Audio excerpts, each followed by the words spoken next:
আসসালামু আলাইকুম। আশা করছি সবাই ভালো আছেন। আলহামদুলিল্লাহ আমরা বেশ ভালো আছি। তো এই ভিডিওটুকু আসলে বাড়ি যাওয়ার আগে করে রেখে গিয়েছিলাম। ছেলেদের জন্য হালকা পাতলা একটু রান্না করে রেখে গেছিলাম। তো সে কিছুটা ভিডিও করে রেখেছি। ভাবলাম আপনাদের সাথে একটু শেয়ার করি। আর আমার গলার অবস্থা শুনে অবশ্যই বুঝতে পারছেন যে আমি কোন হাল অবস্থাতে আছি। তো বাড়ি থেকে এসে কিন্তু আমি এই ভয়েসটা ওভার করতে চেষ্টা করলাম। গলার অবস্থা খুবই খারাপ, তারপরেও ভাবলাম আপনাদের সাথে একটু ভিডিও দিই, তা না হলে আপনারা হয়তো টেনশন করবেন। তো ভিডিও সম্বন্ধে কিছু কথা বলে নিই। শুরুতে রান্না করেছিলাম, তারপরে কিন্তু বাড়ি চলে গিয়েছিলাম। আর এটা ছিল আমার ননদের বাড়ি। বাড়ি গিয়ে তারপরের দিন বিকেলবেলা মানে সন্ধ্যার পরে আছরের পরে ননদের বাড়িতে গিয়েছিলাম। তো ননদের বাড়িটা এত সুন্দর যে আমার ভীষণ ভালো লাগে এবং থাকতে তো আরও বেশি ভালো লাগে। তো ননদের বাড়ির চারপাশে অনেক জায়গা এবং অনেক গাছপালা, ভাবলাম আপনাদের সাথে একটু শেয়ার করি। আর ননদের বাড়িতে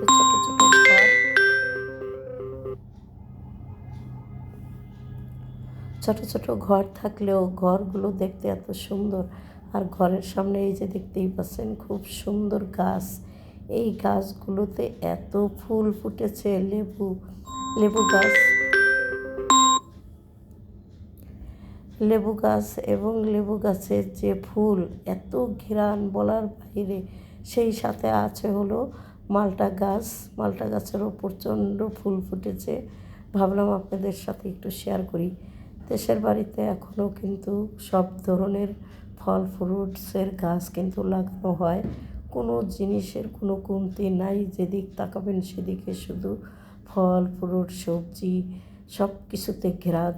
তো এই যে তারপরে বা ননদের সাথে গিয়েছিলাম ননদের সবজি খেতে আসর এবং মাগরিবের কিছুক্ষণ আগে। তো সবজি সবজি খেতে যখন আসলাম তখন কিন্তু অলরেডি সূর্য প্রায় ডুবে গিয়েছে। সেই মুহূর্তে আসলে অত সুন্দর দেখা না গেলেও আমি কিছুটা ভিডিও করে রেখেছি আপনাদের সাথে শেয়ার করব বলে। তো এখানে কিন্তু হাইব্রিডের শশা আসলে চাষ করেছে, সেই সাথে টমেটো, সেই সাথে মরিচ এবং বিভিন্ন রকমের সবজি।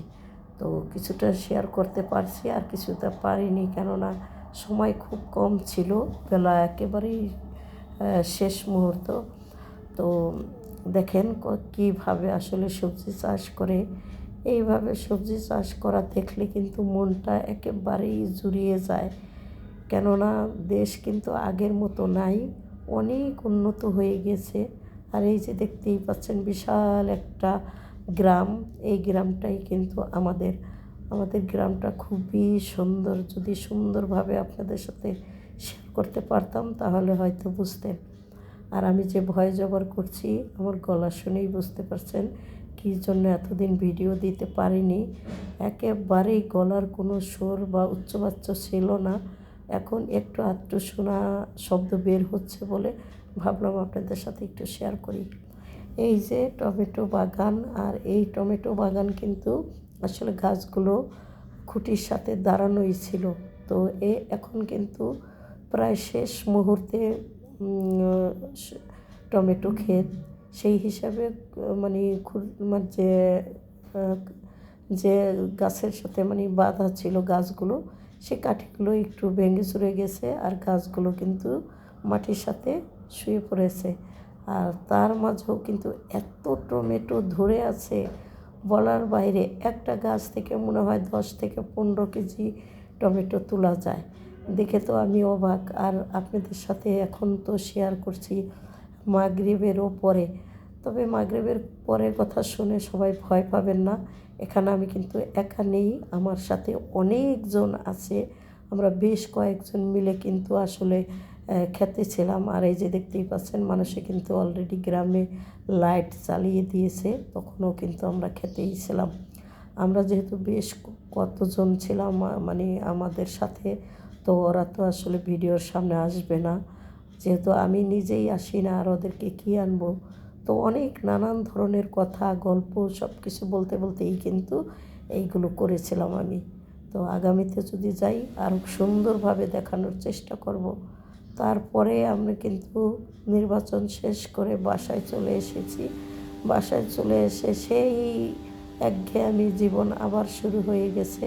সেই বাজার করা, সেই রান্নাবান্না, সেই নাস্তা করা, এরকম একটা ব্যাপার।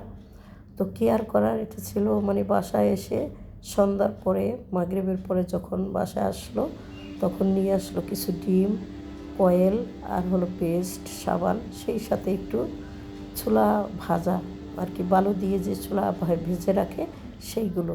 তো রেখে দিলাম ওইগুলো গোছগাছ করে। তারপরে চলে আসলাম পরের দিন সকালবেলা। এই যে দেখতেই পাচ্ছেন ডিম, রুটি, এই যে নাস্তা করা, এই জিনিসগুলো একেবারেই এখন বরদাস্ত হচ্ছে না। কেননা এই রুটি ডিম ভাজি করা বানানো আমার আর ভালো লাগে না। বাড়িতে যে কয়েকটা দিন ছিলাম খুব আরামায় এসেছিলাম, কিছুই করতে হয় নাই, একেবারে নাস্তা পাশে একদম টেবিলে পেয়েছি এবং যখন ইচ্ছে করছে আবার ঘুরতে গিয়ে বাজারে খেয়ে এসেছি, এত ভালো লাগছে। তবে নির্বাচনের সময় ছিল তো প্রচণ্ড মানুষের ভিড়ভাট্টা, সেই মুহূর্তে আমি কিন্তু ক্যামেরাটা আসলে অন করতে পারিনি। যে মানুষেরই একটা প্রাইভেসি আছে, তো সেই হিসাবে আমারও কিন্তু গ্রামে যতটুকুই হোক না কেন একটু প্রাইভেসি আছে। সেই হিসাবে আমি কিন্তু প্রত্যেকের সামনে ভিডিও আসলে ধরতে পারি না। কেননা আমি প্রত্যেকটা মানুষের সাথে খুব ভালোবাসি, মিশি এবং আমাকে প্রত্যেকটা মানুষ খুব চেনে, জানে, শোনে। তো কেউ তো জানে না যে আমি আবার একটু ভিডিও করি। সেই হিসাবে আমি আসলে চাই না এই জিনিসগুলো কাউকে জানান দিতে। সেই হিসেবেই কিন্তু আমি আসলে ভিডিও করি নি। তো আগামীতে যদি কখনো যাই খুব আরামায়েশ করে, তখন হয়তো আপনাদের সাথে আমি আমাদের গ্রাম, বাজার বা ক্ষেত, মাঠ, সব কিছু, স্কুল, মাদ্রাসা সব কিছু শেয়ার করার চেষ্টা করব। আর পাশাপাশি আমরাও যে স্কুল কলেজে পড়াশোনা করেছি সেগুলো আপনাদের সাথে একটু তুলে ধরার চেষ্টা করব। তো যাই হোক, সবাই দোয়া করবেন যেন তাড়াতাড়ি সুস্থ হয়ে যাই। কেননা ঢাকার আবহাওয়া একরকম ছিল আর বাড়ির আবহাওয়া অন্যরকম। দুপুরবেলা গরম, রাতের বেলা প্রচণ্ড শীত। সেই হিসেবে কিন্তু আমি অনেক অসুস্থ হয়ে পড়েছি এবং গলা একেবারেই বসে গিয়েছে। তো আজকে কিছুটা ভালো হওয়ার পরেই আপনাদের সাথে শেয়ার করলাম, ভিডিওগুলো একটু ছাড়ার জন্য রেডি করলাম, চেষ্টা করলাম আপনাদের সাথে আমার গ্রামের কিছু অংশ তুলে ধরার জন্য। যাই হোক, ভিডিওতে যদি কোনো ভুল ত্রুটি করে থাকি খুব সুন্দরভাবে ক্ষমা করে দিবেন। কেননা আমি তো এমনিতেই আসলে ভিডিও করতে পারি না, আপনারা জানেন। তো তারপর চেষ্টা করি, কি আর করার। পরের দিন দুপুরবেলাতে কিন্তু রান্নাবান্না করেছিলাম হালকা পাতলা করলা ভাজি, আর সেই সাথে হলো একটা মাছ রান্না করেছি। তো আপনাদের সাথে শেয়ার করারও চেষ্টা করলাম। অল্প সময়ে যতটা যা করতে পেরেছি তাই করেছি। কেননা বেশি রান্নাবান্না করা আমার পক্ষে সম্ভব না, গায়ে প্রচণ্ড জ্বর।